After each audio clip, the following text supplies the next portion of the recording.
আপনার পড়েছে রাসূল সাল্লাল্লাহু আলাইহি সাল্লামের মাদানী জীবনে সবচেয়ে বেশি কষ্ট দিয়েছে কে?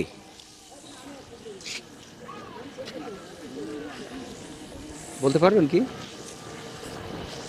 রাসূলের জীবনে, মাদানী জীবনে মদিনায় যখন হিজরত করলেন তখন খুব বেশি কষ্ট দিয়েছেন একজন মুনাফিক, তার নাম। আচ্ছা, আমরা আতর দিচ্ছি। ওই মুনাফিকের নাম হলো আব্দুল্লাহ বিন উবাই।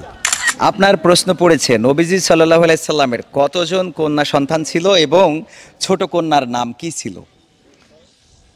ছোট কন্যার নাম কতজন কন্যা সন্তান ছিলেন? নবীজির কন্যা সন্তান ছিল সঠিক জানা নাই। আর ছোট কন্যার নামটাও জানা না।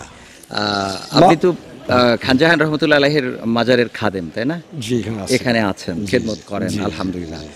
তো একটা পীরের দরবারে আছেন, এগুলো জানা দরকার ছিল। রাসূল সাল্লাল্লাহু আলাইহি সাল্লামের 4 জন কন্যা সন্তান ছিল এবং ছোট কন্যার নাম ছিল হযরত ফাতেমা রাদিয়াল্লাহু তাআলা আনহা। আপনার একটা প্রশ্ন পড়েছে, সেটা হলো শিয়াবে আবি তালিবে রাসূল সাল্লাল্লাহু আলাইহি সাল্লামকে কত বছর বন্দী করে রাখা হয়েছিল, বলতে পারবেন?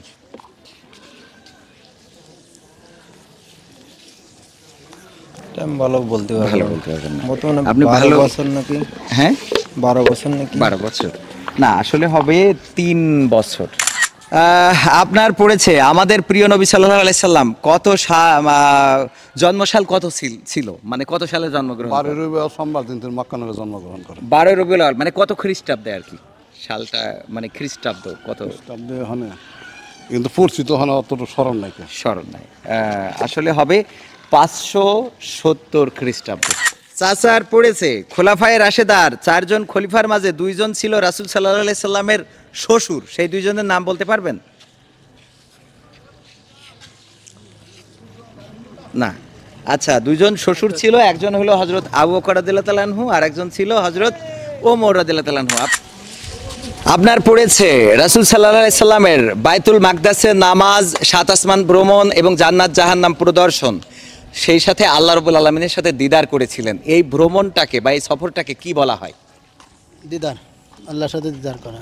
আল্লাহর সাথে দিদার করেছিলেন মানে এই সফরটাকে ইসলামে কি বলে? ইসলামে বলে লাগে আপনার এই উম্মতি মুহাম্মাদের জন্য আর কি, ইসলামের জন্য ভবিষ্যতের বাণী সে নিয়ে আইছে উম্মতের জন্য। না, আসলে হবে এটা ছিল রাসূল সাল্লাল্লাহু আলাইহি সাল্লাম মেরাজ সফর। কি সফর? মেরাজের সফর। এই জন্য আপনাকে একটা আতর। আপু, আপনার পড়েছে কোন যুদ্ধে রাসূল সাল্লাল্লাহু আলাইহি সাল্লামের দান মোবারক শহীদ হয়, বলতে পারবেন? কি শহীদ হয়? দান মোবারক, দাঁত ভেঙে গিয়েছিল রাসূল সাল্লাল্লাহু আলাইহি সাল্লামের। এখানে খানজাহান রহমতুল্লাহ আলাইহির রওজা শরীফ। তো যাই হোক, ইসলামের কথা খুব ভালো মনে হয় এখানে হয় না। রাসূলের উহুদের যুদ্ধে দান ভেঙে গিয়েছিল।